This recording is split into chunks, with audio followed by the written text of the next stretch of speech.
جو بندہ عرفہ کے دن کا ایک روزہ رکھے اس ایک روزے کے بدلے میں رب العالمین 2 سال کے گناہوں کو مٹا دیتا ہے۔ دیکھیے آپ اس کو یوں سمجھیے دنیا کے اعتبار سے، اگر آپ کسی کے یہاں ایک دن مزدوری کریں، کسی کے یہاں ایک دن نوکری کریں، کام کریں، اگر مالک آپ کو 2 سال کی اجرت دے دے، 2 سال کی مزدوری دے دے، آپ کو کتنی خوشی ہوگی؟ یعنی آپ جو ہے بہت زیادہ خوش ہو جائیں گے، اس لیے کہ آپ نے وقت کم لگایا، کام کم کیا، لیکن اجرت 2 سال کی مل رہی ہے۔ میرے بھائیو دیکھیں یہاں پہ رب العالمین نے عرفہ کے روزے کے بدلے میں 2 سال کے گناہوں کا کفارہ رکھا۔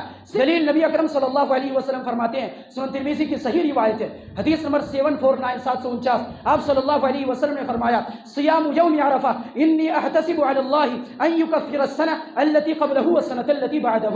جو شخص جو ہے عرفے کے دن کا روزہ رکھے گا تو مجھے رب العالمین سے امید ہے کہ رب العالمین اس بندے کے اس ایک روزے کے بدلے میں 2 سال کے گناہوں کو مٹا دے گا۔ سبحان اللہ، یہ دیکھیے کتنی بڑی فضیلت ہے، صرف ایک دن کے روزے کی اتنی بڑی فضیلت ہے۔ لہٰذا ہمیں خاص طور سے، خصوصی طور سے عرفہ کے دن کے روزے کا اہتمام کرنا چاہیے، اس لیے کہ 2 سال کے گناہوں کا کفارہ یہ کوئی معمولی بات نہیں ہے۔ اور ویسے ہی ہم لوگ جو گنہگار ہیں، ہمارا جو گناہ کا بوجھ ہے بالکل ہمارے سر کے اوپر ہے، گناہوں کے بوجھ تلے ہم دب رہے ہیں، تو ہمیں زیادہ ضرورت ہے کہ رب العالمین ہمارے گناہوں کو مٹا دے۔ تو گناہیں ویسے نہیں مٹ جاتے، بلکہ ضرورت ہے کہ رب العالمین کو خوش کرے، گناہوں کے مٹانے والے اعمال بجا لائیں، تبھی ہمارے گناہ مٹ سکتے ہیں۔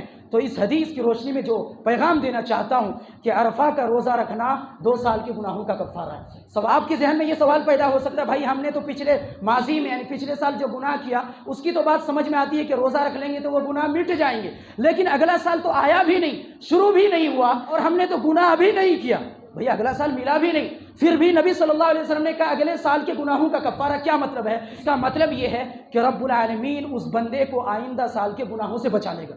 لیکن یہ بھی یاد رکھے یہ گناہ کون سے ہیں؟ صرف اور صرف صغائر گناہ، کبیرہ گناہ نہیں ہے۔ کبیرہ گناہوں کے لیے توبہ شرط ہے، اور خاص کر کے رب العالمین نے ہمیں اور آپ کو یہ جو 10 دن مہیا کیا، نصیب فرمایا، ان 10 دنوں میں زیادہ سے زیادہ توبہ استغفار کرنے کی ضرورت ہے، تاکہ رب العالمین ہمارے گناہ صغیرہ کو بھی مٹا دے، اور ساتھ ہی ساتھ جیسا کہ محدثین کہتے ہیں اگر کسی شخص کے پاس گناہ صغیرہ نہ ہو، گناہ صغیرہ نہ ہو تو پھر اس کے کون سے گناہ مٹائے جائیں گے؟ تو پھر ایسی صورت میں رب العالمین اپنے رحم و کرم سے، اپنی رحمت سے گناہ کبیرہ میں تخفیف کرے گا، یا کہ اگر کسی کے پاس گناہ کبیرہ بھی نہ ہو تو رب العالمین اس کے درجات میں بلند کرے گا، جیسا کہ محدثین نے بیان کیا۔ تو یہ ضابطہ ہے، لہٰذا ضرورت ہے کہ ہم خاص کر کے ان 10 دنوں میں رب العالمین کی ایسی عبادت کریں کہ رب العالمین خوش ہو جائے، ہمارے تمام گناہوں کو مٹا دے۔